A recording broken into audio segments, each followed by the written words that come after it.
What is happening, buddy? This is Cody, aka DFS Prodigy, coming to you live, breaking down this upcoming DraftKings 8-game NBA slate for Monday. Before we begin, hell like for me, definitely subscribe. So we haven't got to the pain yet because I'm doing this video kind of early. As soon as I kind of saw the slate, I wanted to take a look at prices and breakdown. Because I have the Cowboys game is coming up, so I'm a huge Cowboys fan, being from that area. So I have to watch them, and I'd rather to get this video knocked out beforehand so I can focus on them, focus on that showdown. But also, I work tomorrow morning, so I got to get up pretty early. But it is what it is. So we still have NBA. We're still breaking this down. Let's just dig right in with the Clippers at Charlotte. On the Clippers side, Paul George and Kawhi Leonard are both questionable. I think they'll play. I'd like the price tags on each one of them. It's just what are the minutes going to be? That's my biggest question mark is I don't know how that's going to go. But it's Charlotte, so Zubac 6'6", man. Interested in some Zubac here. Great matchup for him. We always take centers against Charlotte. I love the spot for him. It's going to kind of bump down if Kawhi and Paul George are in. It's going to bump down the guys like Reggie Jackson, like Terrence Mann, like John Wall. I'm not going to get too many of those guys, but I'm really focusing on Zubac here. That's 6'6". On the Charlotte side, no Lamola, no Hayward, no Disput Jr., no Martin. So it's Terry Rozier season still. I like Scary Terry.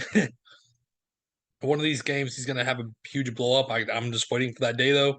The price tag is kind of bumping up. It's going up $100 each slate. Kelly Oubre, no thank you. PJ Washington, Plumlee are okay. McDaniels, I played him, and I don't mind it. I don't mind playing him at 4.9. It's just what are you expecting out of him? That's the problem. Um, let's move on to Milwaukee at Orlando. On the Milwaukee side, Drew Holiday, Chris Middleton, Brook Lopez, Grayson Allen, all questionable. I imagine Giannis is going to play. Again, I don't see any reason why not to. This game should be a blowout for them. That's why I'm kind of fading Giannis at first glance because I know he's not going to get the full run of minutes if they're going to blow him out. And we already typically don't see Giannis playing very many minutes, over 30. So for me, it's just I'm kind of fading him on this gamer. Drew Holiday, we need to wait and see what's going to happen with him with the left knee contusion. And then Chris Middleton, we need to watch and see what happens with him. Honestly, I'm not getting to a lot of this team. It doesn't really interest me. I know it's Orlando, but it's just they're going to blow these guys out, and I don't know who the production is going to come from. With Giannis, with Drew Holiday, and with Chris Middleton all in.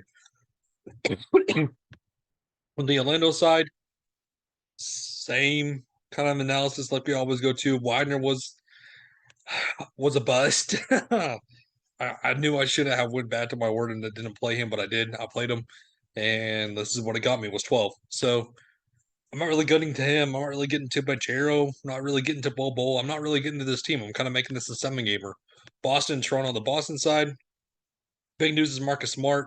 Um, I like Grant Williams if he's out. I want to play Grant Williams at 4.8. Jaylen Brown, I'm always going to take him over Jason Tatum just because the price discount I get from him.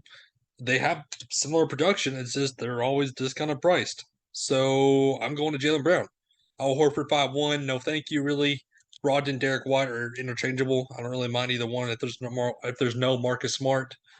On the Toronto side, everybody's healthy. So Siakam 9.5 looks okay to me. Van Fleet's price tag continues to go down. I just don't know what to do with Van Fleet. I want to play him at that 7-2, but I know if I play him, he's going to bust. Moving on to the fourth game in OKC and Atlanta. On the OKC side, everybody's healthy, so it's mainly just SJ for me and bust. Not really getting anybody else on this team. They're all, like I said, interchangeable. You never know what's going to happen with this team other than SJ is going to play good minutes. So on the Atlanta side, this is where it gets interesting. You see that report about Trae Young? Him and Nate McMillan got into it with each other, and basically McMillan said you're going to be on the bench or not playing, and Trae Young decided to just not play. It was interesting. So everybody's priced up now with when Trae Young was out. So for me, it's not really getting to much of this team. It's kind of hard to get to them.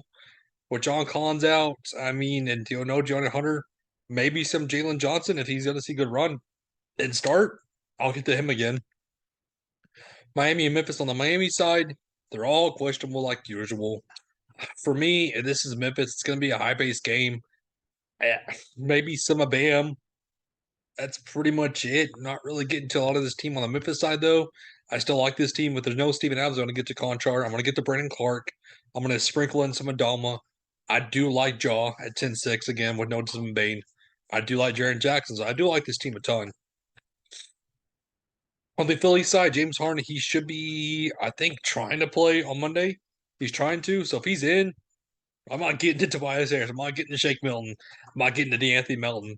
It's pretty much just Joel Embiid or bust for me. That's pretty much it. I know this is a bad analysis, but when everybody's healthy, it's kind of hard, especially on the 76ers. On the Houston side, though, I don't mind getting to some of KJ Martin if there's no Deshaun Tate. But the big news is Eric Gordon. I want to see if Eric Gordon's going to play. If he's out, I'm going to get to a lot of KJ Martin. KPJ, though, and Jalen Green, I'll always take the discount on Jalen Green. Singing against Joel Embiid doesn't really entice me that much. Doesn't really entice me. Last two games, Phoenix and Dallas. On the Phoenix side, this is going to be a good game. I'm excited over this game. Devin Booker, 10,000. He's going to want to play lights out. I don't mind him. DeAndre Ayton in this spot, smash spot for him. I love this spot. Mikal Bridges and Campaign are really off my radar. I'm mainly just focusing on Ayton and Booker. Sark is the interesting spot because if he's going to get over 20 minutes, I don't mind him. It's just what is the minutes going to be. So, and then Damian Lee, if he sees that 20 over 20 minutes again, I don't mind him as a value. He's definitely in play. On the Dallas side, you know how it goes. It's Luka or bust for me. I want all Luka here. I think this is going to be a great game. We need to watch the news on Christian Wood because if he's out, I'm going to get to a little bit more of possibly Reggie Bullock and some more. Where's Maxi Kleba? Yeah, not Dory Finney-Smith. No, Maxi Kleba at 4,000. Indiana and Golden State on the Indiana side. Big news is Tyrese Halliburton. If he's out, I'm going to get to some of Nimhard. I'm going to get to some of Buddy Hill, but Nimhard's obviously already in play at 4-2. Miles Turner in this spot is a good spot for him. And to wrap this up on the Golden State side, they all should be playing. Steph Curry's an okay spot at 10-9. I'm going to sprinkle in some of Clay at 5-9. I'll sprinkle in some of Draymond Green. Big news, I think, is Andrew Wiggins. I think he is legit questionable. If he's out, I'm going to give focus more on Jordan Poole, but Jordan Poole is also questionable. So if they're both out, it's going to be more of Kaminga, I think, and more DiMaggio at 3-5. So the opposite of the slate for us, guys. Thank you for tuning in. It was a great and safe for us tonight. Have a good one, everybody.